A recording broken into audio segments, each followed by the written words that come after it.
السلام عليكم ورحمة الله وبركاته. بسم الله الرحمن الرحيم. إن الحمد لله والصلاة والسلام على رسول الله وعلى آله وصحبه أجمعين ومن اتبعهم بإحسان إلى يوم الدين. أما بعد. അല്ലാഹു സുബ്ഹാനഹു വ തആലയുടെ വജ്ഹ് മാത്രം ലക്ഷ്യം വെച്ചുകൊണ്ട് ആഗ്രഹിച്ചുകൊണ്ട് സംസാരിക്കുവാനും കേൾക്കുവാനും റബ്ബ് സുബ്ഹാനഹു വ തആല നാം ഓരോരുത്തരെയും സഹായിക്കുമാറാവട്ടെ. നമ്മൾ ഇന്നിവിടെ കൂടിയിരിക്കുന്നത് വളരെ പ്രധാനപ്പെട്ട ഒരു വിഷയം, ഒന്നല്ല രണ്ട് കാര്യങ്ങളെ സംബന്ധിച്ച് വളരെ വേഗത്തിൽ നമ്മൾ പലപ്പോഴും കേട്ട് മനസ്സിലാക്കിയിട്ടുണ്ടാകുന്ന പ്രധാനപ്പെട്ട ചില അടിസ്ഥാനങ്ങൾ അതൊന്ന് ഓർമ്മപ്പെടുത്തുക എന്നുള്ള ഉദ്ദേശത്തിലാണ്. അതിലൊന്നാമത്തെ കാര്യം ഇൽമ്, മതപരമായ അറിവ്, ഈ ദീനിനെ സംബന്ധിച്ചുള്ള വിജ്ഞാനം, അതിനെ സംബന്ധിച്ചാണ്. നമുക്കറിയാം, ഒരു കാര്യത്തെ സംബന്ധിച്ച് അറിയുക എന്നുള്ളത് അറിയാത്ത ഒരാളെ പോലെ ഒരിക്കലും സമമാവുകയില്ല. അല്ലാഹു സുബ്ഹാനഹു വ തആല പറഞ്ഞത് ഖുൽ ഹൽ യസ്തവില്ലദീന യഅലമൂന വല്ലദീന ലാ യഅലമൂൻ, അറിവുള്ളവനും അറിവില്ലാത്തവനും സമമാകുമോ എന്ന് അല്ലാഹു സുബ്ഹാനഹു വ തആല ചോദിക്കുന്നുണ്ട്. ഒരിക്കലും അറിവ് സമമാവുകയില്ല. അപ്പം നിങ്ങൾക്ക് മനസ്സിലാൻ വേണ്ടി പറയുകയാണെങ്കിൽ, ഞാനിവിടേക്ക് ആദ്യമായിട്ട് വരികയാണ്, എനിക്കിങ്ങോട്ടുള്ള വഴി അറിയില്ല. അതുകൊണ്ട് തന്നെ പല വഴികളിലും മാറിക്കേറി തിരിഞ്ഞു മറിഞ്ഞിട്ടൊക്കെയാണ് എന്ത് ചെയ്യുക, ഇങ്ങോട്ടേക്ക് ഞാൻ എത്തുക. മാപ്പ് നോക്കേണ്ടി വരും, പലരെയും വിളിക്കേണ്ടി വരും. പക്ഷേ ഇവിടേക്ക് എപ്പോഴും വന്ന് പരിചയം, ഈ വഴി കൃത്യമായിട്ട് അറിയുന്ന ഒരാൾക്ക് ഇങ്ങനത്തെ എന്തെങ്കിലും പ്രയാസം ഉണ്ടാവും? ഒരു പ്രയാസം ഉണ്ടാവില്ല. ഇതേപോലെ തന്നെ എന്തൊരു കാര്യത്തിലും അങ്ങനെ തന്നെയാണ്. അറിവുള്ളവനും അറിവില്ലാത്തവനും ഒരിക്കലും സമമാവുകയില്ല, ഒരിക്കലും സമമാവൂല. ഇതേപോലെ തന്നെ നമ്മൾ അറിഞ്ഞിരിക്കേണ്ട കാര്യങ്ങളിൽ ഏറ്റവും പ്രധാനപ്പെട്ട കാര്യമെന്നുള്ളത് അതൊരിക്കലും നമ്മുടെ വസ്ത്രവുമായി ബന്ധപ്പെട്ടതോ ഭക്ഷണവുമായി ബന്ധപ്പെട്ടതോ ആരോഗ്യവുമായി ബന്ധപ്പെട്ടതൊന്നുമല്ല. ഏറ്റവും പ്രധാനപ്പെട്ടത് നമ്മൾ എന്തിനു സൃഷ്ടിക്കപ്പെട്ടുവോ ആ കാര്യം. നമ്മൾ അല്ലാഹു സുബ്ഹാനഹു വ തആല നമ്മളെ സൃഷ്ടിച്ചതാണ് നമുക്ക് ഓരോരുത്തരും കൃത്യമായിട്ട് ബോധ്യമുണ്ട്. അവൻ നമ്മളെ വെറുതെ സൃഷ്ടിച്ചതല്ല എന്നും നമുക്ക് കൃത്യമായിട്ട് ബോധ്യമുണ്ട്. അവൻ നമ്മളെ സൃഷ്ടിച്ചത് അവന്റെ തൃപ്തി കരസ്ഥമാക്കുന്ന രൂപത്തിൽ ഈ ദുനിയാവിൽ ആര് ജീവിക്കുന്നുവോ എന്ന് പരിശോധിക്കാനാണ് നമുക്ക് കൃത്യമായിട്ട് അറിയുകയും ചെയ്യാം. അപ്പൊ ഇങ്ങനെയുള്ള നമ്മെ സംബന്ധിച്ചിടത്തോളം നമ്മുടെ ലക്ഷ്യം നമുക്ക് ക്ലിയറാണ്. അള്ളാഹുവിനെ തൃപ്തിപ്പെടുത്തുക നമ്മുടെ ഈ ദുനിയാവിയായ ജീവിതം കൊണ്ട്. ഈ ജീവിതത്തിലെ വിശ്വാസവും സംസാരവും പ്രവർത്തനങ്ങളൊക്കെ അള്ളാഹു തൃപ്തിപ്പെടുന്ന രൂപത്തിലാക്കി അവൻ നമ്മളെ ഇഷ്ടപ്പെടുന്ന രൂപത്തിൽ നമ്മൾ ഈ ദുനിയാവിൽ നിന്ന് വിട പറഞ്ഞു പോവുക. അങ്ങനെയാണെങ്കിൽ നമ്മൾക്ക് നരകത്തിൽ നിന്ന് രക്ഷപ്പെടാനും സ്വർഗത്തിൽ പ്രവേശിക്കാനും സാധിക്കും. എന്ന് വെച്ചാൽ നമ്മളുടെ ജീവിതത്തിന്റെ ലക്ഷ്യം എന്താ മോനെ? അള്ളാഹുവിന്റെ തൃപ്തി കരസ്ഥമാക്കുക എന്നുള്ള നമ്മുടെ ജീവിതത്തിന്റെ ലക്ഷ്യം എന്താണ്? അള്ളാഹുവിന്റെ തൃപ്തി കരസ്ഥമാക്കുക എന്നുള്ള. അള്ളാഹുവിന്റെ തൃപ്തി കരസ്ഥമാക്കിയാലേ നമ്മൾക്ക് എന്ത് ചെയ്യാൻ സാധിക്കുകയുള്ളൂ? നരകത്തിൽ നിന്ന് രക്ഷപ്പെടാനും സാധിക്കുകയുള്ളൂ, സ്വർഗത്തിൽ പ്രവേശിക്കാനും സാധിക്കുകയുള്ളൂ. മറ്റൊന്നും കൊണ്ട് നമുക്ക് നരകത്തിൽ രക്ഷപ്പെടാൻ സാധിക്കൂല. ഏറ്റവും വലിയ സമ്പന്നന്മാർ നരകത്തിൽ പ്രവേശിപ്പിക്കപ്പെടുമ്പോൾ അല്ലാഹു സുബ്ഹാനഹു വ തആല അവരോട് സംസാരിക്കുന്നത് ഖുദ്സിയായ ഹദീസിൽ പഠിപ്പിക്കപ്പെട്ടിട്ടുണ്ട്. അല്ലാഹു അവരോട് ചോദിക്കും, ഈ ദുനിയാവ് മുഴുവൻ നിനക്കുണ്ടായിട്ടുണ്ട്, ഈ ദുനിയാവ് മുഴുവൻ നിന്റെ സ്വന്തമായി നിനക്കുണ്ട്. എന്നിട്ട് ഈ ശിക്ഷയിൽ നിന്ന് രക്ഷപ്പെടുവാൻ നീ അത് മുഴുവനും പകരം നൽകുമോ? നരകക്കാരനോട് അള്ളാഹ് ചോദിക്കുകയാണ്.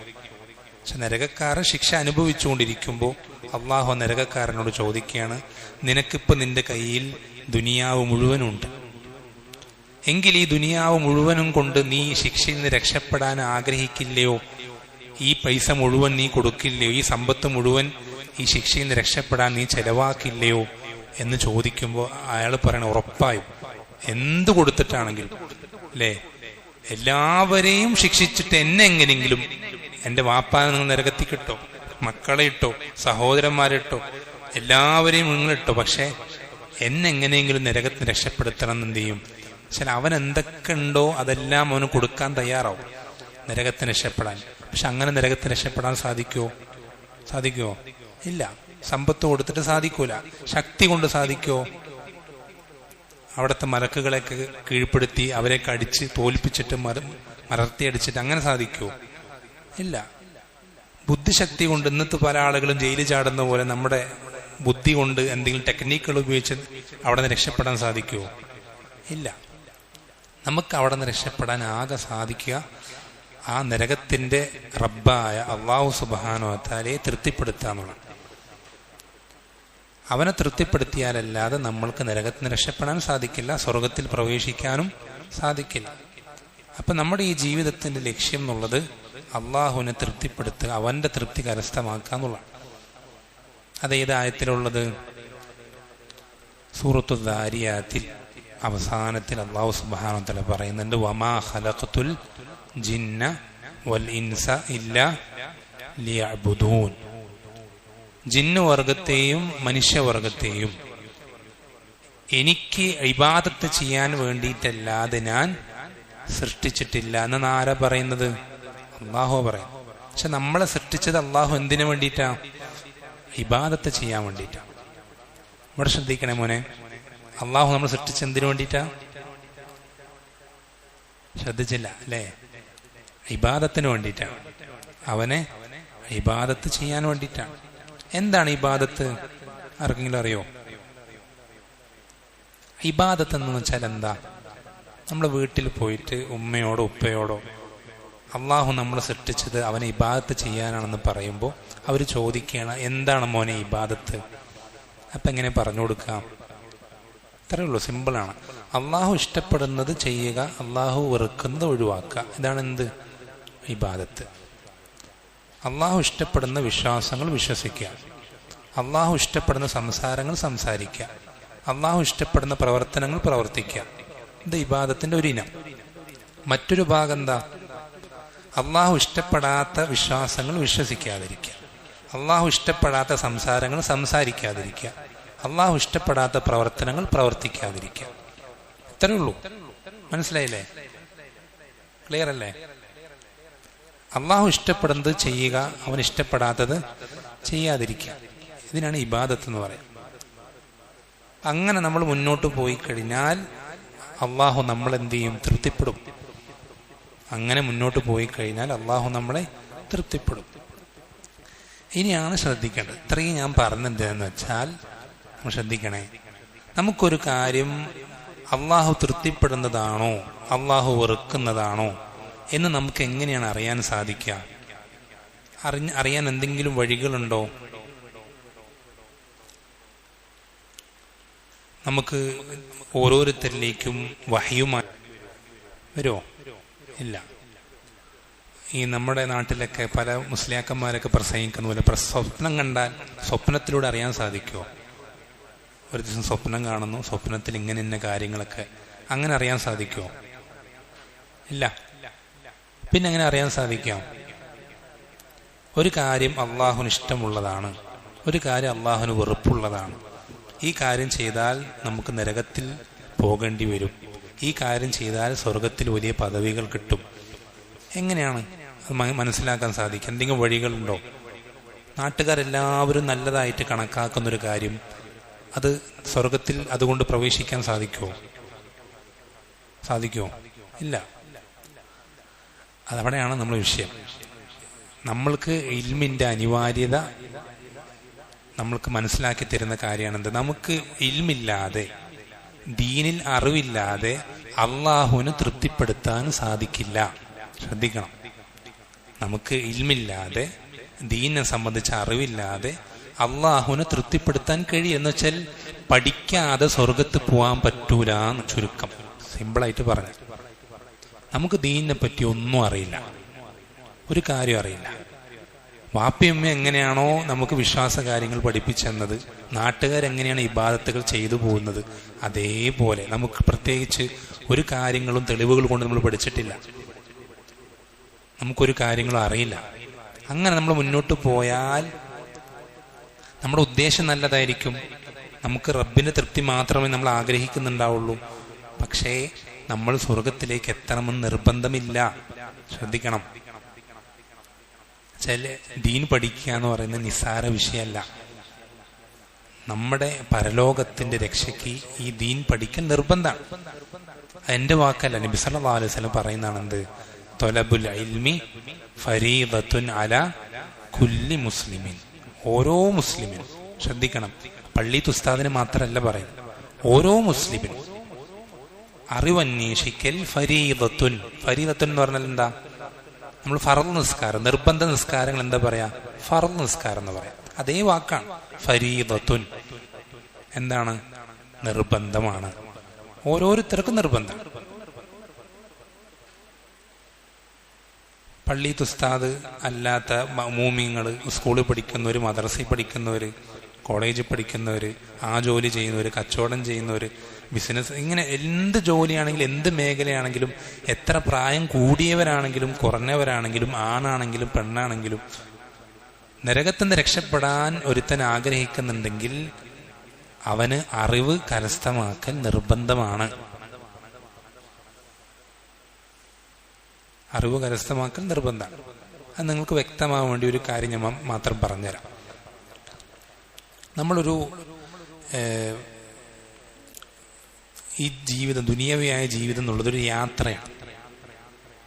ദുനിയവിയായ ജീവിതം എന്നുള്ളത് പണ്ഡിതന്മാർ അതിന് ഉപയോഗപ്പെടുത്തിയിട്ടുള്ളൊരു യാത്രയുമായിട്ടാണ്. നമ്മൾ മരിക്കുന്നത് വരെ ഈ യാത്രയിൽ തന്നെയാണ്. യാത്രയിൽ തന്നെയാണ് നമ്മൾ ശ്രദ്ധിക്കേണ്ടത്. ഈ യാത്രയിൽ നമ്മൾക്ക് ഒരുപാട് കടമ്പകൾ കടക്കാനുണ്ട്. നമ്മൾ സഞ്ചരിക്കുന്ന വഴിയിൽ ഒരുപാട് അപകടങ്ങൾ പതിയിരിക്കുന്നുണ്ട്. കുഴികളും അല്ലെങ്കിൽ വന്യജീവികളും മറ്റു പല അപകടങ്ങൾ ഈ വഴിയിലുണ്ട്. നമ്മൾ ശ്രദ്ധിക്കേണ്ടത്, ഈ വഴിയിലൂടെ, ഇത്രയും അപകടം പിടിച്ച ഒരു വഴിയിലൂടെ ഒരുപാട് പ്രശ്നങ്ങൾ നമുക്ക് അഭിമുഖീകരിക്കേണ്ടി വരുന്ന ഈ വഴിയിലൂടെ ഒരു കണ്ണ് കാണാത്ത ഒരാൾ സഞ്ചരിച്ചാൽ എങ്ങനെ ഉണ്ടാവും? ശ്രദ്ധിക്കണേ. ഒരു വഴി വലിയ അപകടങ്ങൾ പതിയിരിക്കുന്ന, വന്യജീവികളുള്ള അല്ലെങ്കിൽ മറ്റ് കുഴികളും അപകടങ്ങളൊക്കെ നിറഞ്ഞിട്ടുള്ള ഒരു വഴി. ഈ വഴിയിലൂടെ നമ്മൾക്ക് സഞ്ചരിച്ചാലേ മതിയാവുകയുള്ളൂ. വേറെ നിവൃത്തിയൊന്നുമില്ല. നമുക്ക് നമ്മുടെ ലക്ഷ്യസ്ഥാനത്തേക്ക് എത്താൻ ഈ വഴിയിലൂടെ സഞ്ചരിക്കണം. വേറൊരു നിവൃത്തിയില്ല. ഈ വഴിയിലൂടെ സഞ്ചരിക്കുമ്പോൾ നമ്മുടെ കയ്യിൽ വെളിച്ചമില്ല, മറ്റൊന്നുമില്ല. നമ്മൾക്ക് കണ്ണ് കാണുന്നു പോലുമില്ല. കണ്ണിന് കാഴ്ചശക്തി ഇല്ലാത്തൊരാൾ എങ്ങനെയായിരിക്കും അയാളുടെ സഞ്ചാരം?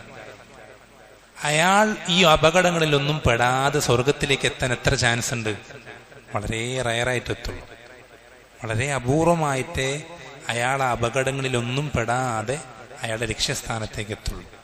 ഇതേപോലെയാണ് നമ്മൾ പഠിക്കാതിരുന്നു കഴിഞ്ഞാൽ, ദീനെ സംബന്ധിച്ചൊന്നും അറിയാതിരുന്നു കഴിഞ്ഞാൽ നമ്മുടെ അവസ്ഥ ഇതേപോലെ തന്നെയാണ്. നമ്മുടെ അവസ്ഥ ഇതേപോലെയാണ്. അത് അല്ലാഹു സുബ്ഹാനഹു വ തആല ഖുർആനിൽ ഇൽമില്ലാത്ത ആളുകളെ എന്താ പഠിപ്പിച്ചെന്നത്? കണ്ണ് കാണാത്ത ആളായിട്ട് പഠിപ്പിച്ചത്. ഇൽമില്ലാത്ത ആളുകളെ അല്ലാഹു ഖുർആനിൽ കണ്ണ് കാണാത്ത ആൾ. എന്താണ് അങ്ങനെ? നമ്മൾ ശ്രദ്ധിച്ച് മനസ്സിലാക്കി. ഞാൻ ഒരു ഉദാഹരണം പറഞ്ഞുതരാം. നബി സല്ലല്ലാഹു അലൈഹി വസല്ലം പഠിപ്പിച്ചെന്നൊരു കാര്യമാണെന്ത്? നബി സല്ലല്ലാഹു അലൈഹി വസല്ലം പറയാണ്, സ്വഹാബത്തിനോട് പറയാണ്, അത് നമ്മുടെ എല്ലാവരോടും ഇട്ട് പറയുന്ന കാര്യമാണ്. നബി സല്ലല്ലാഹു അലൈഹി വസല്ലം പറയുന്നത്, തറക്തുക്കും അലാ മഹജ്ജത്തിൽ ബൈദാ. ഞാൻ നിങ്ങളെ വിട്ടേച്ചു പോകുന്ന മുസ്ലിമീങ്ങളെ, നബി സല്ലല്ലാഹു അലൈഹി വസല്ലം പറയുന്നത്, മുസ്ലിമീങ്ങളെ ഞാൻ നിങ്ങളെ വിട്ടേച്ചു പോകുന്നത് ഒരു തൂവെള്ള പാതയിലാണ്, വെളുവെളുത്ത ഒരു വഴി. ഈ വഴിയിലാണ് നിങ്ങളെ ഞാൻ എന്ത് ചെയ്യുന്നത്? നിങ്ങളെ ആക്കി തന്നിട്ട് ഞാൻ പോകുന്നത്, ഞാൻ നിങ്ങളെ ഉപേക്ഷിച്ചു പോകുന്നത്. ഈ തൂവെള്ള, എത്രത്തോളം തൂവെള്ളപ്പാത? ലൈലുഹ കനഹാരിഹ, അതിന്റെ പകല് പോലെ. ലാ യസീഗു അൻഹാ ഇല്ലാ ഹാലിക്. അതുകൊണ്ട് ഈ വഴിയിൽ നിന്നും നരകത്തിൽ പ്രവേശിക്കാൻ അർഹനായ ഒരുത്തനല്ലാതെ എന്ത് ചെയ്യില്ല? തെറ്റിപ്പോവുകയില്ല. നബി സല്ലല്ലാഹു അലൈഹി വസല്ലം പഠിപ്പിച്ചുതരാം. നമ്മളൊന്നും ചിന്തിച്ചേ, ഈ സ്വർഗത്തിലേക്കുള്ള വഴി സിറാത്തുൽ മുസ്തഖീം, ഈ വഴി ഇത്രയും വെളിച്ചമുണ്ട്, നേരായ വഴിയാണ്. അത്രയും വെളിച്ചം നിറഞ്ഞിട്ടുള്ള വഴിയാണ്. ഈ ഒരു വഴി നേരെ സ്ട്രൈറ്റ് ആയിട്ട് നമ്മുടെ മുന്നിലുണ്ട്. എന്നാൽ നരകത്തിലേക്ക് മറ്റൊരുപാട് വഴികളുണ്ട്. വളഞ്ഞിട്ടുള്ള, വക്രതകളുള്ള, ഒരുപാട് അപകടങ്ങളുള്ള, അല്ലെങ്കിൽ ഇരുട്ട് നിറഞ്ഞ ഒരുപാട് വഴികളുണ്ട് നരകത്തിലേക്ക്. സ്വർഗത്തിലേക്ക് എത്ര വഴിയാ? ഒരു വഴി. നരകത്തിലേക്ക് എത്ര വഴികളുണ്ട്? ഒരുപാട് വഴികളുണ്ട്. നമ്മൾ ശ്രദ്ധിക്കേണ്ടത് ഈ വഴികളെല്ലാം ഇരുട്ട് നിറഞ്ഞതാണ്. സ്വർഗത്തിലേക്കുള്ള വഴി ഒഴിച്ച്, സിറാത്തുൽ മുസ്തഖീം ഒഴിച്ച് ബാക്കി എല്ലാ വഴികളും ഇരുട്ട് നിറഞ്ഞത്. ബാക്കി എല്ലാ വഴികളും വളവുകളുള്ള വഴിയാണ്. പക്ഷേ എന്നിട്ടും എന്തുകൊണ്ടാണ് നമ്മുടെ ചുറ്റുമുള്ള ഭൂരിഭാഗം ആളുകളും, മനുഷ്യ ജിന്നു വർഗത്തിൽപ്പെട്ട ഭൂരിഭാഗം ആളുകളും എന്തുകൊണ്ടാണ് വളഞ്ഞ ഇരുട്ടുകളുള്ള വഴിയിൽ എന്തുകൊണ്ടാണ്? ചിന്തിക്കണം. വെളിച്ചമുള്ള, രാത്രി പോലും പകല് പോലെയുള്ള വഴി ഒന്നേ ഉള്ളൂ, ഒരൊറ്റൊരു വഴിയാണ്. എന്നാൽ ഇരുട്ട് നിറഞ്ഞ വളവുകളുള്ള വേറൊരുപാട് വഴികളിലാണ് ആളുകൾ മുഴുവനും. വളരെ ചുരുക്കം ആളുകൾ ഈ വഴിയിലുള്ളൂ. നമ്മൾ ചിന്തിച്ച് നോക്കി, നമ്മൾ എപ്പോഴെങ്കിലും നമുക്ക് മുന്നിൽ ഒരു സ്ഥലത്തേക്ക് പോകാൻ നോക്കുമ്പോൾ, മാപ്പ് നോക്കുമ്പോൾ ഒരു വഴി സ്ട്രൈറ്റ് ആയിട്ടൊരു വഴിയുണ്ട്, നല്ലൊരു വഴി. മാപ്പിൽ നമ്മൾ ആ സ്ഥലം ലൊക്കേഷൻ അടിച്ചു നോക്കുമ്പോൾ അതിലേക്ക് ഒരു വഴി കാണിക്കുന്ന നല്ല സ്ട്രൈറ്റ് ആയിട്ട് ഒരു വഴിയാണ്. മറ്റ് വഴികൾ അതിലേക്ക് കാണിക്കുന്ന ഒരുപാട് വളവുകളുള്ള, തിരിഞ്ഞ് ഒരുപാട് സമയത്തുന്നൊരു വഴി. ഏതെങ്കിലും ഒരു ബുദ്ധിയുള്ള ഒരാൾ ഈ നേരെയുള്ള വഴിയല്ലാതെ മറ്റുള്ള വഴിയിൽ പ്രവേശിക്കുമോ? ഇല്ല, ഒരിക്കലും പ്രവേശിക്കൂല. എന്നിട്ടും എന്തുകൊണ്ടാണ് നമുക്ക് ചുറ്റുമുള്ള ആളുകൾ ഏറ്റവും കൂടുതൽ മറ്റുള്ള വഴികളിൽ, വളഞ്ഞ വഴികളിൽ, ഇരുട്ടുള്ള വഴികളിൽ സഞ്ചരിക്കുന്നത്? എന്തുകൊണ്ടാണ്?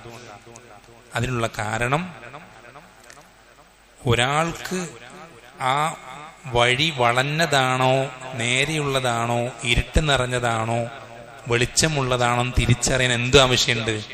കണ്ണിന് കാഴ്ച ആവശ്യമുണ്ട്. കണ്ണിന് കാഴ്ച ഇല്ലാത്ത ഒരാൾക്ക് ഇരുട്ടുള്ള വഴിയും വെളിച്ചമുള്ള വഴിയും വേർതിരിച്ച് മനസ്സിലാക്കാൻ സാധിക്കുമോ? ഇല്ല. അയാൾക്ക് വെളിച്ചമുള്ള വഴിയും ഇരുട്ടുള്ള വഴിയൊക്കെ ഒരുപോലെ തന്നെ സമമാണ്. ഇതേപോലെ തന്നെ ദീനെ സംബന്ധിച്ച അറിവില്ലാത്ത ആളുകൾ, കണ്ണ് കാണാത്ത ആൾക്കാർ, അവർക്ക് സിറാത്തുൽ മുസ്തഖീമും മറ്റുള്ള വഴികളൊക്കെ ഒരേപോലെ തന്നെ. തമ്മിലൊരു വ്യത്യാസം അവർക്ക് എന്ത് ചെയ്യുന്നില്ല, മനസ്സിലാക്കാൻ സാധിക്കുന്നില്ല. എന്തുകൊണ്ടാ? ആ വഴികൾക്ക് വെളിച്ചില്ലാനിട്ടല്ല, മറിച്ച് അവന്റെ കണ്ണിന് കാഴ്ചയില്ലാനിട്ടാണ്. എന്ന് വെച്ചാൽ ചുരുക്കി പറഞ്ഞത്രേ ഉള്ളൂ, നമ്മൾക്ക് ഈ സിറാത്തുൽ മുസ്തഖീമിൽ തന്നെ ഉറച്ചു നിൽക്കാൻ ഇൽമില്ലാത്ത ഒരാൾക്ക് സാധിക്കൂല. ഈ സിറാത്തുൽ മുസ്തഖീമിൽ തന്നെ ഉറച്ചു നിൽക്കാൻ ഇൽമില്ലാത്ത ഒരാൾക്ക് സാധിക്കൂല. കണ്ണ് കാണാത്ത ഒരാൾ വെളിച്ചമുള്ള വഴിയിൽ തന്നെ ഉറച്ചു നിൽക്കില്ല. കാരണം അവൻ മറ്റേതെങ്കിലും വഴിയിൽ എന്തെങ്കിലും പ്രവേശിക്കും, അവൻ കരുതുക അതും വെളിച്ചമുള്ള വഴിയാണ്, അതും നേരെയുള്ള വളവില്ലാത്ത വഴിയാണ് നാം വിചാരിക്കും. ഇതേപോലെ തന്നെ ഇൽമില്ലാത്ത ആളും ഇതേപോലെ തന്നെ സിറാത്തുൽ മുസ്തഖീമാണെന്ന് വിചാരിച്ചാൽ മറ്റു പല വഴി, നരകത്തിലേക്കുള്ള വഴികളിൽ അവൻ പ്രവേശിക്കും. അതിനുള്ള ഏറ്റവും നല്ല തെളിവാണെന്ത്? ഇന്നത്തെ മുസ്ലിം സമൂഹം. അവരിൽ മിക്ക ആളുകളും നരകത്തെ പേടിക്കുന്ന ആൾക്കാരാണ്, അള്ളാഹുവിന്റെ തൃപ്തി മാത്രം ഉദ്ദേശിക്കുന്ന ആൾക്കാർ. മിക്ക ആളുകളും, വളരെ ചുരുക്കം ആളുകളെ ഭൗതിക ലക്ഷ്യങ്ങളും അധികാരവും സ്ഥാനമാനങ്ങളൊക്കെ ആഗ്രഹിക്കുന്ന, അതിന്റെ പുറകെ പോകുന്ന ആളുകൾ വളരെ ചുരുക്കമുള്ളൂ. ബാക്കി മിക്ക ആളുകളും 99% ആൾക്കാരും പരലോകത്തെ പേടിക്കുന്ന ആൾക്കാരാണ്, റബ്ബിന്റെ തൃപ്തി ഉദ്ദേശിക്കുന്ന ആൾക്കാർ. പക്ഷെ അവർ ചെയ്യുന്ന പ്രവർത്തനങ്ങളുടെ അവസ്ഥ എന്താ? അതെന്തുകൊണ്ട് അങ്ങനെ ആയിത്തീരുന്നത്? അവർക്കറിയില്ല എങ്ങനെയാണ് റബ്ബിനെ തൃപ്തിപ്പെടുത്തേണ്ടത്, അതിനെന്റെ ജീവിതത്തിൽ എന്തൊക്കെ മാറ്റങ്ങളാണ് വരുത്തേണ്ടത്. പല ആളുകൾക്കും അറിയില്ല. ഒക്കെ പോട്ടെ, ഇഹ്ദിന സിറാത്തുൽ മുസ്തഖീം എന്ന് പറയുന്ന ഈ നേരായ വഴി, ആ വഴി ഏതാണ്? അത് നമ്മൾ ഏത് രൂപത്തിൽ മുന്നോട്ട് പോയാലാണ് നമ്മൾ ഈ വഴിയിലാവുക, നമ്മൾ സിറാത്തുൽ മുസ്തഖീമിലാവുക എന്നത് പോലും അറിയാത്ത ആളുകളാണ് ഭൂരിഭാഗം ആളുകൾ. എന്ന് വെച്ചാൽ മനസ്സിലാൻ വേണ്ടി പറയാം, നമ്മളിപ്പോൾ ഇന്ന് മുസ്ലിം സമൂഹത്തിലേക്ക് ഒന്ന് ഇറങ്ങിച്ചെന്നിട്ട് വിവിധ സംഘടനക്കാരുണ്ട്, വിഭാഗക്കാരുണ്ട്, വിവിധ പലതരത്തിലുള്ള ആൾക്കാരുണ്ട്. നമ്മൾ അവരോട് ചെന്നിട്ട് ചോദിക്കുകയാണ്, ഏതാണ് സിറാത്തുൽ മുസ്തഖീം? അപ്പൊ എല്ലാവരും പറയാ, ഞങ്ങളാണ് സിറാത്തുൽ മുസ്തഖീം. അല്ലെ, ആരെങ്കിലും പറയോ ഞങ്ങൾ സിറാത്തുൽ മുസ്തഖീമിലല്ല? ആരും പറയില്ല. നിങ്ങളും ചോദിച്ചു നോക്കിയാൽ മനസ്സിലാവും. എല്ലാവരും പറയാം ഞങ്ങളാണ് സിറാത്തുൽ മുസ്തഖീം എന്ന് പറയാം. നമ്മൾ ശ്രദ്ധിക്കേണ്ടത്, സിറാത്തുൽ മുസ്തഖീം 2 ഉണ്ടോ, 3 ഉണ്ടോ, 4 ഉണ്ടോ? ഉണ്ടോ? സിറാത്ത് എന്ന് വെച്ചാൽ ഒരു വഴിയാണ്. സിറാത്ത് ഏതാണ് ആ വഴി? എല്ലാവരും പറയുന്ന പോലെ ഞങ്ങളുടെ വഴിയാണോ ആ വഴി? അല്ല. നബി സല്ലല്ലാഹു അലൈഹി വസല്ലം പഠിപ്പിച്ചിരുന്നുണ്ട് ഏതാണ് ആ വഴി എന്നുള്ളത്. ഏതാണ് ആ വഴി? ആർക്കെങ്കിലും പറഞ്ഞുതരാൻ കഴിയുമോ? ആയത്തുകളോ ഹദീസുകളോ?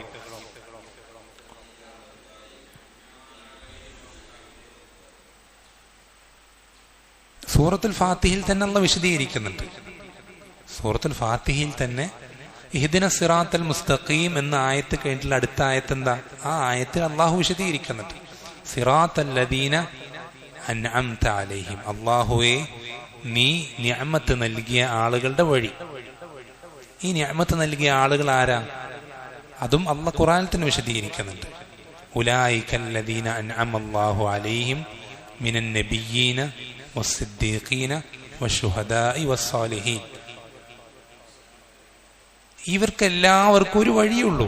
ശ്രദ്ധിക്കണം, നബിമാർ കുറെ കഴിഞ്ഞു പോയിട്ടുണ്ട്. അവരുടെയും സിദ്ദീഖുകളുടെയും ശുഹദാക്കളുടെയും ഇവരുടെ എല്ലാവരുടെയും വഴി ഒരു വഴി. അതിനെ സംബന്ധിച്ചാണ് അള്ളാഹു സൂറത്തുൽ ബഖറയിൽ പറയുന്നത്, ഫൈൻ ആമനൂ ബിമിസ്ലി മാ ആമൻതും ബിഹി ഫഖദ് ഇഹ്തദൗ. സൂറത്തുൽ ബഖറയിലെ 134-ാമത്തെ ആയത്ത്. ഫൈൻ ആമനു ബിമിസ്ലി മാ ആമൻതും ബിഹി ഫഖദ് ഇഹ്തദൗ.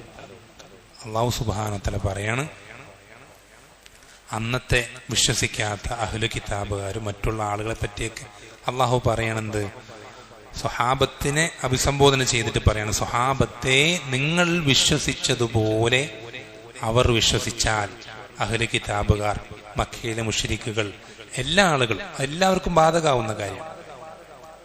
നിങ്ങൾ വിശ്വസിച്ചതുപോലെ അവർ വിശ്വസിച്ചാൽ ഫഖദ് ഇഹ്തദൗ, അവർ ഹിദായത്തിലായി. അല്ലാഹു ഉറപ്പ് തരാം,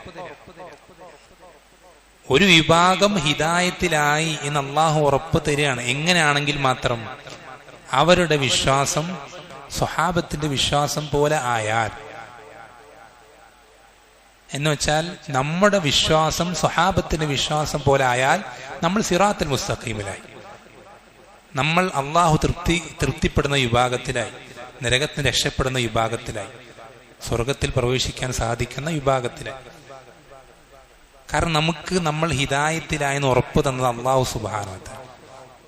ആരൊക്കെ നമ്മൾ ഒറ്റപ്പെടുത്തിയാലും കുറ്റപ്പെടുത്തിയാലും നമ്മൾ പരിഹാസ പേരുകൾ വിളിച്ചാലും നമ്മൾ എങ്ങനെ രൂപത്തിൽ നമ്മളെ പ്രയാസപ്പെടുത്താൻ ശ്രമിച്ചാലും നമ്മൾക്ക് അള്ളാഹു ഉറപ്പ് തരികയാണ് നമ്മൾ ഹിദായത്തിലായിട്ടുണ്ട്. എങ്ങനെയാണെങ്കിൽ നമ്മുടെ വിശ്വാസം സ്വഹാബത്തിന്റെ വിശ്വാസം പോലെ ആയിട്ടുണ്ട്. അപ്പോ നമ്മൾക്ക് നമ്മുടെ വിശ്വാസം സ്വഹാബത്തിന്റെ വിശ്വാസം പോലെ ആക്കണമെങ്കിൽ നമ്മൾ എന്ത് ചെയ്യണം മക്കളെ? എന്ത് ചെയ്യണം? സ്വഹാബത്തിന്റെ വിശ്വാസം എന്താന്ന് പഠിക്കാത്ത ഒരാൾക്ക് അവന്റെ വിശ്വാസം സ്വഹാബത്തിന്റെ പോലെ ആക്കാൻ കഴിയോ? ഇല്ല. അത് പഠിക്കണം. അത് പഠിക്കുമ്പോഴേ അവൻ എന്തായിട്ടുള്ളൂ? അവൻ ഹിദായത്തിലായിട്ടുള്ളൂ. ഇത് പഠിക്കാതെ അവൻ കെമിസ്ട്രി പഠിച്ചതുകൊണ്ടോ ബയോളജി പഠിച്ചതുകൊണ്ടോ മാത്സ്, അതൊന്നും മോശപ്പെടുത്തല്ല, അതൊന്നും നല്ല പഠിക്കണ്ടെന്നൊന്നും പറയുന്നല്ല. മറിച്ച് നമ്മുടെ നാട്ടിൽ അല്ലെങ്കിൽ മൊത്തം മുസ്ലിമീങ്ങൾ പൊതുവെ കൂടുതൽ ഇമ്പോർട്ടൻസ്, ഫസ്റ്റ് പ്രയോറിറ്റി കൊടുക്കുന്നത് അത്തരം കാര്യങ്ങൾക്ക്. അവൻ അത് പഠിക്കാതെ സ്വഹാബത്തിന്റെ വിശ്വാസം എന്താണെന്ന് മനസ്സിലാക്കിയിട്ടാണ് മരണപ്പെടുന്നതെങ്കിൽ അവൻ സ്വർഗത്തേക്ക് എത്തും. ഇനി ഒരുത്തന് സ്വഹാബത്തിന്റെ വിശ്വാസം എന്താണെന്ന് അറിയില്ല, അവൻ മാത്സിൽ ഓൾ ഇന്ത്യയിൽ ഫസ്റ്റ് റാങ്ക് കരസ്ഥമാക്കിയാൽ പോലും അവൻ സ്വർഗത്ത് കയറാൻ കഴിയൂല അവന്റെ റാങ്ക് കൊണ്ട്. ഒരാൾ ഈ വിശ്വാസം പഠിച്ചിട്ട് അവൻ എന്ത് വേണമെങ്കിലും പഠിച്ചോട്ടെ, ഏത് അവസ്ഥയിലും പോയിക്കോട്ടെ, അവൻ കച്ചവടം ചെയ്തോട്ടെ, മറ്റെന്തെങ്കിലും ജോലികൾക്ക് ഇറങ്ങിക്കോട്ടെ, അതൊന്നും അവിടെ വിഷയമില്ല. പക്ഷെ ഒരാൾ ഈ വിശ്വാസം കരസ്ഥമാക്കാത്തിടത്തോളം അവൻ ഹിദായത്തിലായിട്ടില്ല. നമ്മൾക്ക് എത്ര പേർക്ക് ഉറപ്പിച്ചു പറയാൻ കഴിയും ഞാൻ സ്വഹാബത്തിന്റെ വിശ്വാസത്തിലാണെന്ന്? നമുക്ക് പഠിക്കാതെ കഴിയില്ല. നമ്മുടെ വാപ്പയമ്മയും വല്ലുപ്പിയും വല്യമ്മയും പഠിപ്പിച്ചെന്ന വിശ്വാസങ്ങളിൽ സ്വഹാബത്തിന്റെ വിശ്വാസത്തോട് യോജിക്കുന്നതുണ്ടാകാം, എതിരാകുന്നതുണ്ടാകാം, അല്ലെ? നെല്ലും പതിരൊക്കെ ഉണ്ടാകും. ഇത് പഠിച്ച ഒരാൾക്ക് അതിൽ ശരിയേത് തെറ്റിയതെന്ന് വേർതിരിക്കാൻ കഴിയുള്ളൂ. ഞാൻ ഇത്രയും വിശദീകരിച്ച് നിങ്ങൾക്ക് അതിന്റെ ഗൗരവം മനസ്സിലാൻ വേണ്ടിയിട്ടാണ്. എന്താണ് ഇൽമ്? ഇൽമിന് ഇത്രയും പ്രാധാന്യം എന്തുകൊണ്ടാണ്? ദുനിയാവിയായ ഇൽമിനേക്കാളും ദീനിയായ ഇൽമിന് നമ്മൾ എത്രത്തോളം ഇമ്പോർട്ടൻസ് കൊടുക്കണം എന്ന് മനസ്സിലാക്കാൻ വേണ്ടിയിട്ട്. നമ്മുടെ ആഖിറത്തിലെ വിജയം ഈ ഇൽമു പഠിക്കുന്നതിൽ ബന്ധപ്പെട്ട് നിൽക്കുകയാണ്. ഇത്രയെങ്കിലും നമ്മൾ പഠിക്കണം. നമ്മുടെ വിശ്വാസം സ്വഹാബത്തിന്റെ വിശ്വാസം പോലെ ആകാൻ വേണ്ട ഇൽമ് ഓരോരുത്തരും, എല്ലാവർക്കും നിർബന്ധമാണ് പഠിക്കണം. എല്ലാവരും പഠിക്കണം. എൻ്റെ വിശ്വാസം സ്വഹാബത്തിന്റെ വിശ്വാസം പോലെ ആയിട്ടുണ്ട് എന്ന് നമുക്ക് ഓരോരുത്തർക്കും ഉറപ്പിച്ച് പറയാൻ കഴിയണം. എൻ്റെ വീട്ടുകാരെല്ലാവരും ഈ ഒരു വിശ്വാസത്തിലാണ് എന്നും നമുക്ക് ഉറപ്പിച്ച് പറയാൻ സാധിച്ചതിൽ പിന്നെ നമുക്ക് ഉറക്കം വരാൻ പാടുള്ളൂ. അല്ലാതെ നമ്മൾ ശ്രദ്ധിക്കണം, നമ്മുടെ കുടുംബക്കാർ, വീട്ടുകാർ ഈ ഒരു വിശ്വാസത്തിലായിട്ടില്ലെങ്കിൽ നമ്മൾ അവരെന്ത് ചെയ്തിട്ടില്ല, നരകത്തിന് രക്ഷപ്പെടുത്തിയിട്ടില്ല. നമ്മളത് ഉറപ്പുവരുത്തൽ നമ്മുടെ ബാധ്യതയാണ്. നമ്മുടെ ഭാര്യ, നമ്മുടെ മക്കള്, നമ്മുടെ വാപ്പ, ഉമ്മ, സഹോദരന്മാര്, സഹോദരിമാര്, ഇവരെല്ലാം നരകത്തിൽ നിന്ന് രക്ഷപ്പെടുത്തൽ നമ്മുടെ ബാധ്യതയാണ്. അതിനേറ്റവും ആദ്യം വേണ്ടത് ഇവരുടെയൊക്കെ വിശ്വാസം സ്വഹാബത്തിന്റെ വിശ്വാസം പോലെയാണോ, അവരുടെ വിശ്വാസത്തിനെതിരാകുന്ന കുടുംബത്തിൽ ആരെങ്കിലും വെച്ചു പുലർത്തുന്നുണ്ടോ, അത് നമ്മൾ പരിശോധിക്കണം. ഇതിനൊക്കെ നമുക്ക് എന്തു വേണം? ഏറ്റവും ആദ്യം വേണ്ടത് ഇൽമാണ്. ഇൽമില്ലാതെ ഇതൊന്നും സാധിക്കൂല. നമ്മുടെ തടി നരകത്തിന് സലാമത്താക്കാൻ സാധിക്കൂല. നമ്മുടെ വിശ്വാസം ശരിയായ വിശ്വാസമാണെന്ന് ഉറപ്പുവരുത്താൻ സാധിക്കൂല. അപ്പൊ നമ്മൾ എന്ത് ചെയ്യണം? ഇൽമിന് അതിൻ്റെതായിട്ടുള്ള പ്രാധാന്യം നമ്മുടെ മനസ്സിൽ നമ്മൾ കൊണ്ടു നടക്കണം. അതിനതിൻ്റെതായിട്ടുള്ള ഖദറുണ്ട്, അഹമ്മിയത്തുണ്ട്, അതിൻ്റെ പ്രാധാന്യമുണ്ട്. അത് നമ്മൾ എന്ത് ചെയ്യും? തിരിച്ചറിയണം. അത് തിരിച്ചറിയുന്ന ആളുകളാണ് നിങ്ങളൊക്കെ എന്ന് അറിയാം. എങ്കിലും ഇവിടെ സാന്ദർഭികമായി അതിൻ്റെ പ്രാധാന്യം, അതിൻ്റെ ഗൗരവം കാരണത്താൽ വീണ്ടും ഓർമ്മപ്പെടുത്തിയെന്ന് മാത്രം. പിന്നെ രണ്ടാമത്തെ വിഷയം അദബാണ്. നമ്മൾ പറഞ്ഞു ഇൽമിന് ഇത്രയും പ്രാധാന്യം കൊടുക്കുന്ന ആളുകളിൽ പ്രകടമാകേണ്ട കാര്യമാണെന്ത്? അദബ് എന്നുള്ളത്. ഇൽമ് അതത്രയും പ്രധാനപ്പെട്ടതാണ്, അതിനത്രയും ഇമ്പോർട്ടൻസ് ഉണ്ട് എന്ന് മനസ്സിലാക്കിയ ആളുകളിൽ ഇൽമ് കരസ്ഥമാക്കുന്നതിന് അതിൻ്റെതായ അദബുകളുണ്ട്, അതിൻ്റെതായ മര്യാദ. അദബ് എന്ന് പറഞ്ഞാൽ മര്യാദ.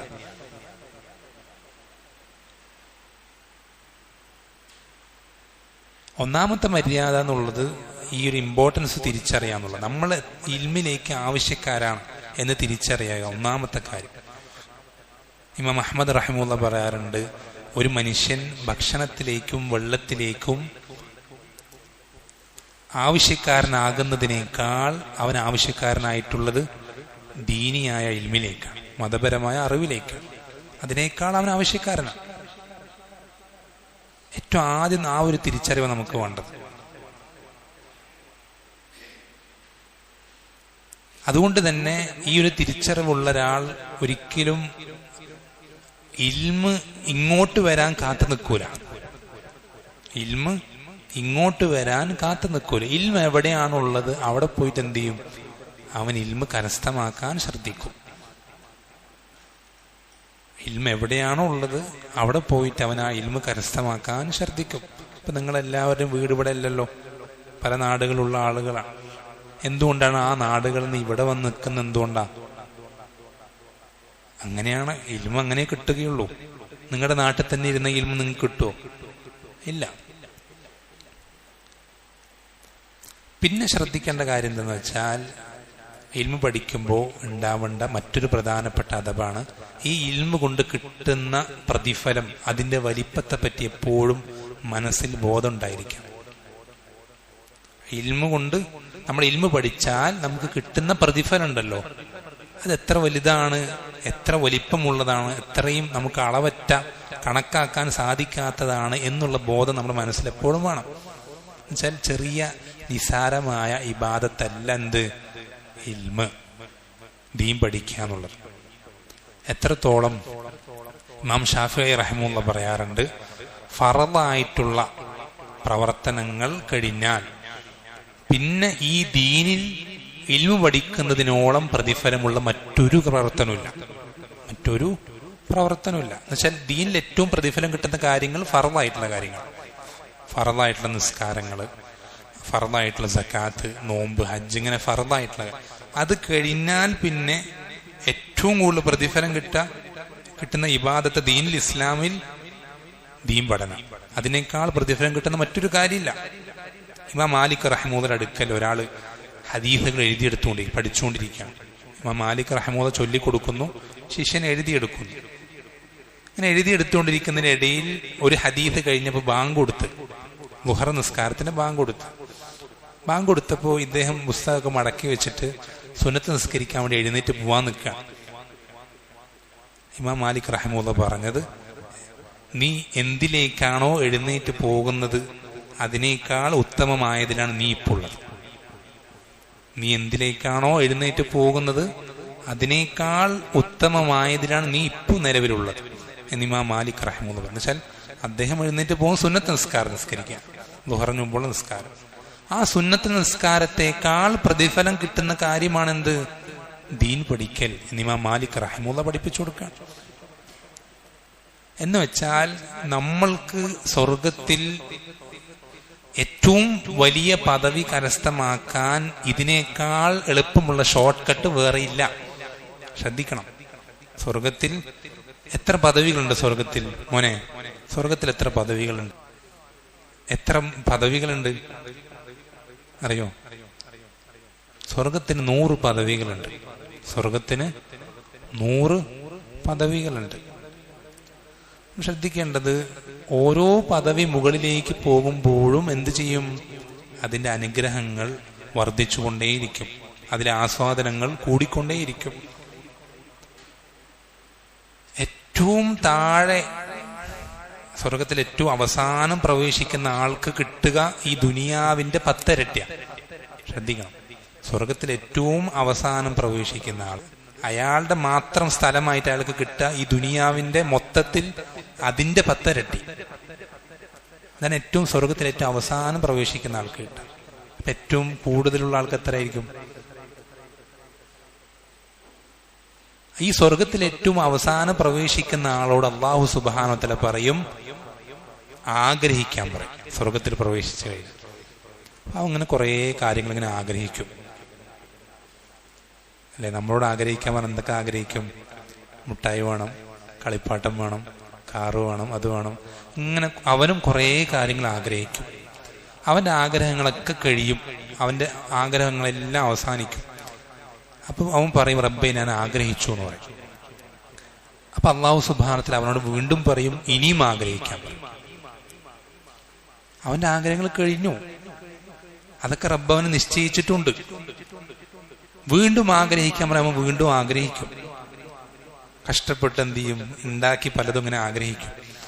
കുറെ ആഗ്രഹിച്ച് അവന്റെ അതും കഴിയുമ്പോൾ, ആ കപ്പാസിറ്റിയും തീരുമ്പോൾ അവൻ പറയും, റബ്ബേ ഞാൻ ആഗ്രഹിച്ചു കഴിഞ്ഞു. അപ്പൊ അല്ലാഹു സുബ്ഹാനഹു വ തആല അവനോട് വീണ്ടും പറയും, ഇനി ആഗ്രഹിക്കാം. ഇനി എന്താ ആഗ്രഹിക്കാം? അവന്റെ എല്ലാ ആഗ്രഹങ്ങളും കഴിഞ്ഞു. പിന്നെയും അള്ളാഹുവിന്റെ കൽപ്പന അനുസരിക്കാന്നുള്ള നിലയ്ക്ക് അവൻ വീണ്ടും പലതും ആഗ്രഹിക്കാൻ ശ്രമിക്കും. എന്നിട്ട് അവസാനം അല്ലാഹു സുബ്ഹാനഹു വ തആല പറയും, ആഗ്രഹിച്ചു കഴിഞ്ഞു റബ്ബേ. അപ്പൊ അള്ളാഹു പറയും, നീ ആഗ്രഹിച്ചതെല്ലാം നിനക്കുണ്ട്, അതുപോലത്തെ 10 ഇരട്ടിയും നിനക്കുണ്ട്. ഇത് ഏറ്റവും അവസാന സ്വർഗത്തിൽ കയറുന്ന ആൾക്കുള്ള അവസ്ഥ. അപ്പൊ ഏറ്റവും മുകളിലേക്ക് പോകുമ്പോ എങ്ങനെയായിരിക്കും? നമുക്കൊരിക്കലും ചിന്തിക്കാൻ പോലും കഴിയില്ല. ഏറ്റവും മുകളിലുള്ള സ്വർഗത്തിന്റെ ഒരു പേരുണ്ട്, എന്താണത്? ഫിർദൗസ് അല്ലേ? ഏറ്റവും മുകളിലെ ഭാഗത്തിലെ സ്വർഗത്തിന്റെ പേരാണെന്ത്? ഫിർദൗസ്. നമുക്ക് ഫിർദൗസിലേക്ക് എത്താൻ കഴിയോ? നബിമാർക്ക് മാത്രമുള്ളതല്ലേ? കുറേ നബിമാര് കഴിഞ്ഞു പോയിട്ടില്ലേ അല്ലേ? നബിമാരുടെ വിശ്വസിച്ച ഒരുപാട് സ്വഹാബത്തീങ്ങളും കഴിഞ്ഞു പോയിട്ടുണ്ട്. നമുക്കെത്താൻ കഴിയുമോ ഫിർദൗസില്? ഓരോരുത്തർക്കും നമ്മൾ അതിൻ്റെതായിട്ടുള്ള ക്വാളിറ്റി ആ രൂപത്തിൽ ഇവിടെ ജീവിച്ചാൽ നമുക്കും സാധിക്കും. ശ്രദ്ധിക്കേണ്ട കാര്യമാണ്. നമുക്കും സാധിക്കും ഫിർദൗസ് എത്താൻ. ഈ ഫിർദൗസിലേക്ക് എത്താൻ ഏറ്റവും നല്ല എളുപ്പ വഴിയാണെന്ത്? ദീൻ പഠിക്കുക എന്നുള്ളത്. കാരണം ഹദീസുകൾ കാണാം, നബി സല്ലല്ലാഹു അലൈഹി വസല്ലം പഠിപ്പിച്ചു തരുന്നത് ഖിയാമത്ത് നാളിൽ ഇൽമുള്ള ആളുകൾ, ഇൽമിന്റെ അടിസ്ഥാനത്തിലുള്ള ഖുർആനാണ്. ഈ ഖുർആനിന്റെ ആളുകൾ അവരോട് അല്ലാഹു സുബ്ഹാനഹു വ തആല മലക്കുകൾ അവിടെ നിന്ന് അവരോട് പറയപ്പെടും, ഇഖ്റ വർത്തഖി വറത്തിൽ കമാ കുൻത തുറത്തിലു ഫിദ്ദുന്യ. നീ ഓതിക്കോ. ഓതുന്നതിനനുസരിച്ച് എന്ത് ചെയ്തോ? മുകളിലേക്ക് ഇങ്ങനെ കയറിപ്പോയിക്കൊണ്ടേയിരുന്നോ എന്നെന്ത് ചെയ്യും? സ്വർഗക്കാരനോട് പറയും. ഇവന്റെ ഓത്ത് നിന്നാൽ പിന്നെ മുകളിലേക്ക് പോവോ? ഇല്ല. എത്രത്തോളം ഓതുന്നു അത്രത്തോളം എന്ത് ചെയ്യും? മുകളിലേക്ക് പോയിക്കൊണ്ടേയിരിക്കും. നമ്മൾ ശ്രദ്ധിക്കേണ്ടത് 30 ജുസും കാണാതെ പഠിച്ച് ഒരക്ഷരം തെറ്റാതെ ഓതാൻ സാധിക്കുക എന്നുള്ളതിലെല്ലാം കാര്യം അത് വേണം. പക്ഷെ അതിനേക്കാൾ പ്രധാനം എന്താ? അതിനനുസരിച്ച് എന്ത് ചെയ്യണം? നമ്മൾ പ്രവർത്തിക്കണം, അമല് ചെയ്യണം. ഒരാൾ ഖുർആൻ മുഴുവൻ പഠിച്ചു, കാണാതെ പഠിച്ചു, ഒരു തെറ്റും വരാതെ കാണാതെ മുഴുവൻ ഓതും, പക്ഷെ അയാൾ ഖുർആൻ അനുസരിച്ച് ജീവിതത്തിൽ പ്രവർത്തിക്കുന്നേ ഇല്ല. അങ്ങനെ ഒരാൾക്ക് ഇതുപോലെ ഓതാൻ സാധിക്കുമോ? സ്വർഗത്തിലെ പദവികളിലേക്ക് എത്താൻ സാധിക്കുമോ? ഇല്ല. മറിച്ച് അത് ഓതുകയും അതിനനുസരിച്ച് ജീവിതത്തിൽ മാറ്റങ്ങൾ വരുത്തുകയും ചെയ്യുന്ന ആൾക്ക് ഇതുപോലെ ഓതുന്നതിനനുസരിച്ച് എന്ത് ചെയ്യും? പദവികൾ വർദ്ധിച്ചുകൊണ്ടേയിരിക്കും. ഇപ്പൊ ഏറ്റവും കൂടുതൽ പദവി ആർക്കുണ്ടാവുക? ഏറ്റവും കുറച്ച് ഓതുന്ന ആൾക്കാ? അമ്മ ജുസ് മാത്രം പഠിച്ച ആൾക്കാണോ കൂടുതൽ ഉണ്ടാവുക? അതോ മുഴുവൻ പഠിച്ച ആൾക്കാണോ? ആർക്കാ കൂടുതൽ പദവി ഉണ്ടാവുക? ആർക്കുണ്ടാവുക? അമ്മ ജുസ് മാത്രം പഠിച്ച ആൾക്കാണോ? ഏറ്റവും കൂടുതൽ ആരാണോ പഠിക്കുന്നത് അവർക്കാണ് ഏറ്റവും കൂടുതൽ പദവി ഉണ്ടാവും. ഏറ്റവും കൂടുതൽ ആരാണോ അമലാക്കുന്നത് അവർക്കാണ് ഏറ്റവും കൂടുതൽ പദവി ഉണ്ടാവുക.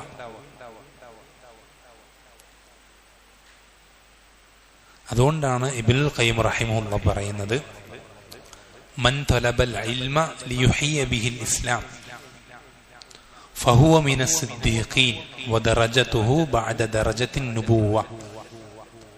ഇബ്നുൽ ഖയ്യിം റഹിമഹുല്ലാഹ് പറയുന്നത് ശ്രദ്ധിക്കേണ്ട ഒരു വാക്കാണ്. അദ്ദേഹം പറയുന്നത്, ആരാണോ ഇസ്ലാമിനെ ജീവിപ്പിക്കാൻ വേണ്ടി ദീൻ പഠിക്കുന്നത്, അങ്ങനെയാണെങ്കിൽ അവൻ സിദ്ദീഖീങ്ങളിൽപ്പെട്ടവനാണ്. അവന്റെ പദവി നബിമാരുടെ പദവിക്ക് തൊട്ട് താഴെ. നബിമാരുടെ പദവിക്ക് തൊട്ട് താഴെ. നമുക്ക് നബിയാവാൻ പറ്റുമോ? ഇല്ല. ഏറ്റവും മുകളിലെ പദവി ആർക്കുള്ളതാ? നബിമാർക്കുള്ളതാ അല്ലേ? സംശയമുണ്ടോ? ഇല്ല. തൊട്ട് താഴെയുള്ള പദവി ആർക്കുള്ളതാ? അല്ലേ? ഫസ്റ്റത്തെ ചാൻസ് ഇല്ല. രണ്ടാമത്തെ ചാൻസ് എങ്കിലും ഉണ്ടോ? ആ നബിമാരുടെ സ്വഹാബത്തിങ്ങൾക്ക്, നബി സല്ലല്ലാഹു അലൈഹി വസല്ലമയെ പിൻപറ്റിയ അനുചരന്മാരുണ്ട്. അബൂബക്കർ റളിയല്ലാഹു അൻഹു, ഉമർ, ഉസ്മാൻ, ഇങ്ങനെയുള്ള ഒരുപാട് സ്വഹാബത്ത്. ഇതേപോലെ എല്ലാ നബിമാരെയും പിൻപറ്റിയ അനുചരന്മാരുണ്ട്. അവർക്കുള്ളതാണ് ഏത് സ്ഥാനം? നബിമാരുടെ സ്ഥാനത്തിന് തൊട്ട് താഴെയുള്ള സ്ഥാനം. നമുക്ക് സ്വഹാബിയാവാൻ സാധിക്കുമോ? എന്തേ സാധിക്കാത്തത്? അബൂബക്കർ റളിയല്ലാഹു അൻഹു സ്വഹാബിയായില്ലേ? നമുക്കെന്താ സ്വഹാബിയാവാൻ സാധിക്കാത്ത? എന്തുകൊണ്ടാ?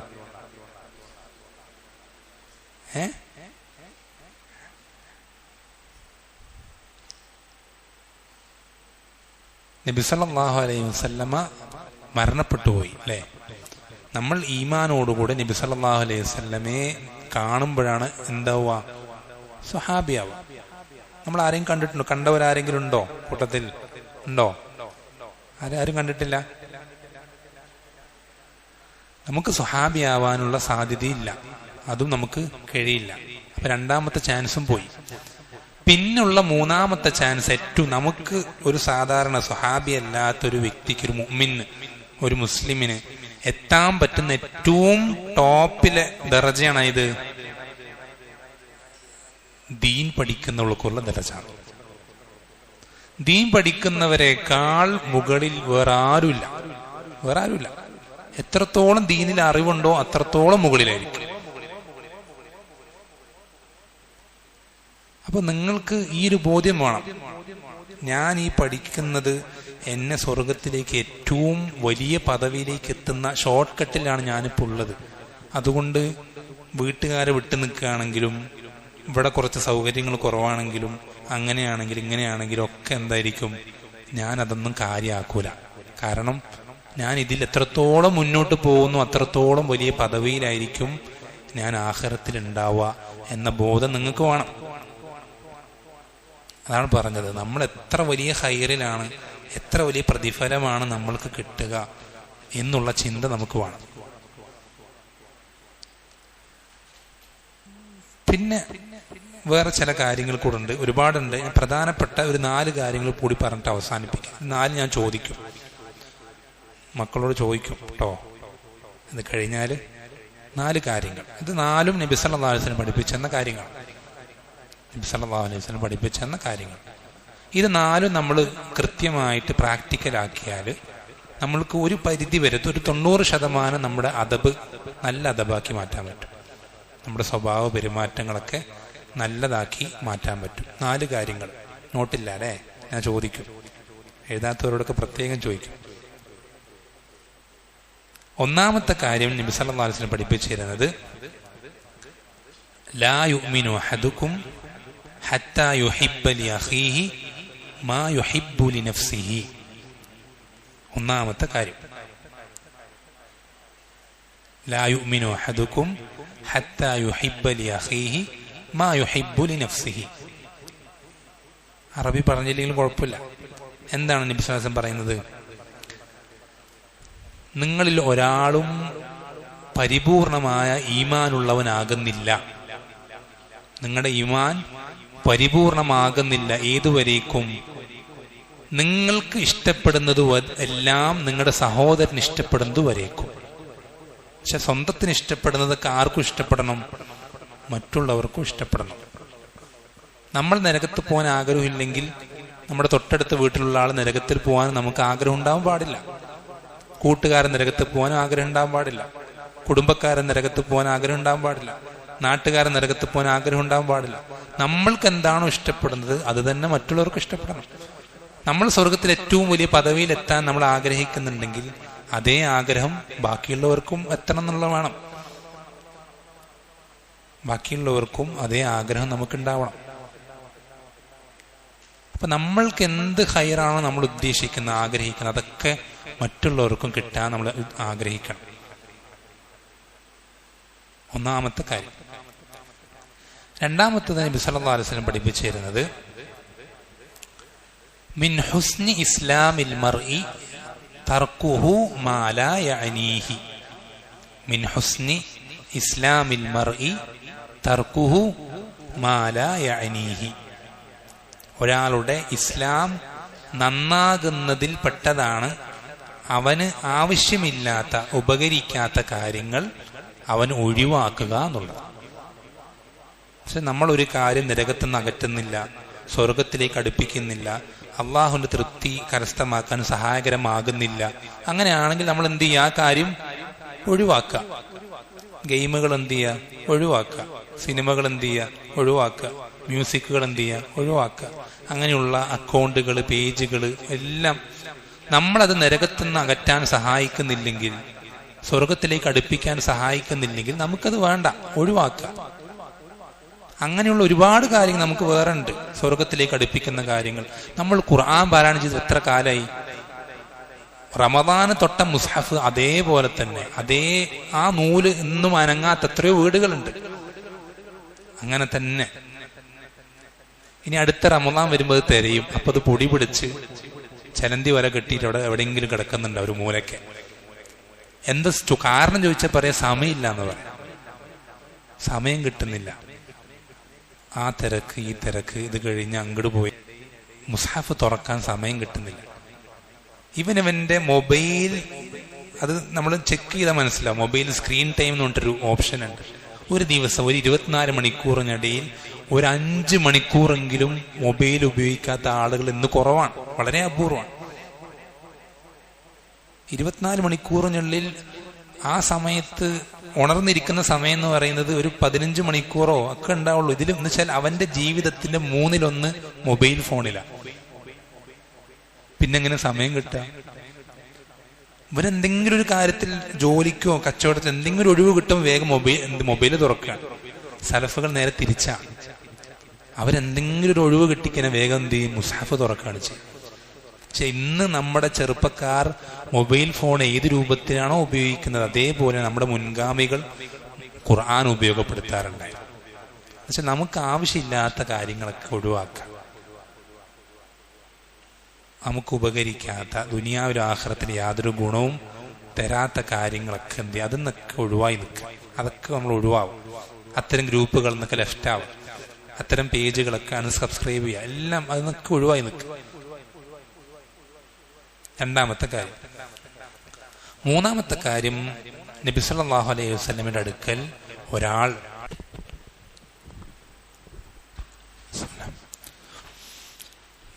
എത്ര കാര്യങ്ങൾ പറഞ്ഞു? 4 2 1 3 2 അല്ലേ? മൂന്നാമത്തത്, നബി സല്ലല്ലാഹു അലൈഹി വസല്ലമയുടെ അടുക്കൽ ഒരു സഹാബി വന്നിട്ട് പറയണ, ഔസിനി റസൂൽ, എനിക്ക് പ്രധാനപ്പെട്ട എൻ്റെ ജീവിതത്തിൽ ഏറ്റവും കൂടുതൽ ഉപകരിക്കുന്ന ഒരു കാര്യം വസിയത്തായിട്ട് എനിക്ക് പറഞ്ഞു തരണം.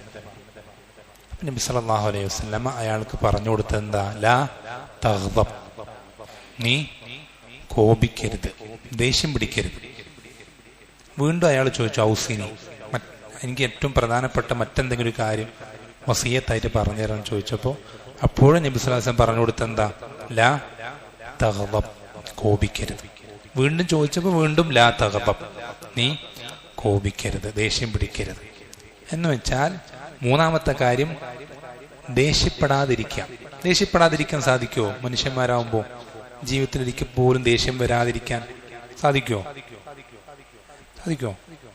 ഇല്ല. ഈ പറഞ്ഞതിന്റെ അർത്ഥം എന്താ? നമ്മൾക്ക് ദേഷ്യം വന്നാലും നമ്മൾ എന്ത് ചെയ്യാതിരിക്കാം? ആ സന്ദർഭത്തിൽ അത് പ്രകടിപ്പിക്കാതിരിക്കാം. പ്രത്യേകിച്ചും സംസാരിക്കാൻ എന്തെങ്കിലും നമുക്ക് ദേഷ്യത്തിൽ പറയാൻ തോന്നുന്നുണ്ടെങ്കിൽ സംസാരിക്കരുത്, മിണ്ടാതിരിക്കണം. എന്തെങ്കിലും പറയണമെന്നുണ്ടെങ്കിൽ തന്നെ ദേഷ്യം ഒന്ന് അടങ്ങിയിട്ട് ആ ഒരു എന്താ പറയാ, രക്തം തിളയ്ക്കുന്ന അതൊക്കെ ഒന്ന് അവസാനിച്ചിട്ട് മാത്രം എന്ത് ചെയ്യുക?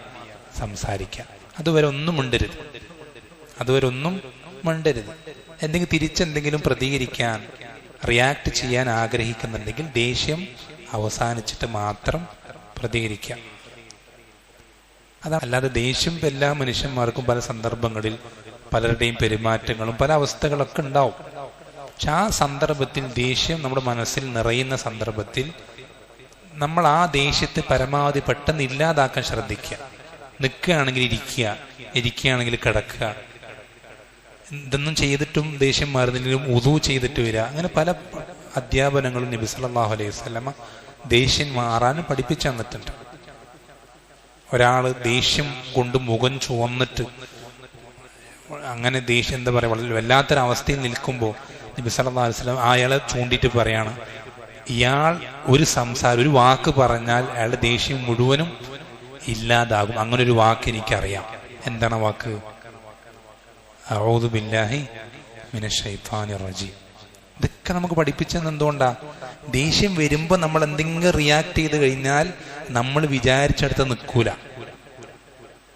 എത്ര വീടുകൾ, എത്ര ആളുകളാണ് ഭർത്താക്കന്മാരും ഭാര്യമാരും രണ്ട് വീടുകളിലായി അവരുടെ ബന്ധം വേർപെട്ടത് ദേഷ്യത്തിൽ സംസാരിച്ച് പ്രതികരിച്ചതുകൊണ്ടാണ്. എത്രയോ കുടുംബങ്ങളുണ്ട്. പ്രത്യേകിച്ച് വലിയ കാര്യങ്ങളൊന്നും ഉണ്ടാവൂല, ചെറിയ എന്തെങ്കിലും സൗന്ദര്യ പിണക്കങ്ങൾ. ആ സമയത്ത് ദേഷ്യം പിടിച്ചു നിൽക്കുമ്പോൾ എന്തെങ്കിലും പറഞ്ഞിട്ടുണ്ടാവും. അതങ്ങനെ എന്ത് ചെയ്യും? കുടുംബ ബന്ധത്തെ മുഴുവൻ തകർത്ത് കളയുന്ന രൂപത്തിലേക്ക്. എല്ലാ വിഷയത്തിലും അങ്ങനെ തന്നെ. ദേഷ്യം നമ്മൾക്ക് വന്നു കഴിയുന്ന സമയത്ത് നമ്മൾ എന്ത് ചെയ്യരുത്? ഒരു കാര്യവും പ്രതികരിക്കരുത്, മിണ്ടാതിരിക്കുക. നമുക്ക് എന്തെങ്കിലും പറയണമെന്നുണ്ടെങ്കിൽ, പ്രതികരിക്കണം എന്നുണ്ടെങ്കിൽ ആ ദേഷ്യം ഒന്ന് അടങ്ങിയതിന് ശേഷം മാത്രം പ്രതികരിക്കുക. ഇതാണ് മൂന്നാമത്തെ കാര്യം. നാലാമത്തെ കാര്യം, അല്ലാഹുവിന്റെ റസൂൽ സല്ലല്ലാഹു അലൈഹി വസല്ലം പറഞ്ഞു, മൻ കാന യുഅ്മിനു ബില്ലാഹി വൽ യൗമിൽ ആഖിർ ഫല്യഖുൽ ഖൈറൻ ഔ ലിയസ്മുത്. ആരാണോ അല്ലാഹുവിലും അന്ത്യദിനത്തിലും വിശ്വസിക്കുന്നത് അവൻ ഒന്നുകിൽ നല്ലത് പറയട്ടെ, അല്ലെങ്കിൽ മിണ്ടാതിരിക്കട്ടെ. ഒന്നുകിൽ നല്ലത് പറയാം, അല്ലെങ്കിൽ മിണ്ടാതിരിക്കാം. അപ്പൊ എന്താ അർത്ഥം? എന്താ? നമ്മൾക്ക് നമ്മുടെ മനസ്സിൽ സംസാരിക്കാൻ തോന്നുന്നതെല്ലാം സംസാരിക്കരുത്.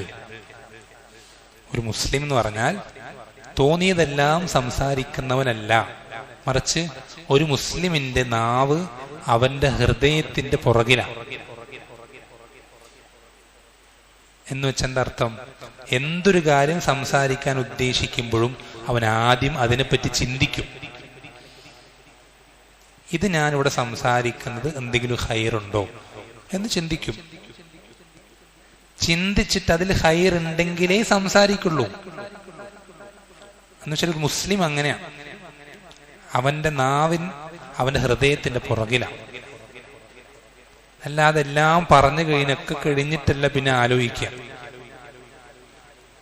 ആദ്യം സംസാരിക്കുന്നതിന് മുമ്പ് ചിന്തിക്കണം, ഇത് ഹൈറാണോ? ഞാനിത് സംസാരിക്കുന്നുണ്ട് എനിക്കോ ആ കേൾക്കുന്ന ആളുകൾക്കോ ദുനിയാവിലോ ആഖിറത്തിലോ എന്തെങ്കിലും ഹൈറ് കിട്ടുന്നുണ്ടോ? ഉണ്ടെങ്കിൽ സംസാരിക്കുക, ഇല്ലെങ്കിൽ മിണ്ടാതിരിക്കുക. കാരണം നമ്മുടെ നാവുണ്ടല്ലോ, ഈ നാവ് കൊണ്ടാണ് ഏറ്റവും അധികം ആളുകൾ നരകത്തിലേക്ക് എത്തിയിട്ടുള്ളത്. ഈ നാവ് കൊണ്ടാണ്.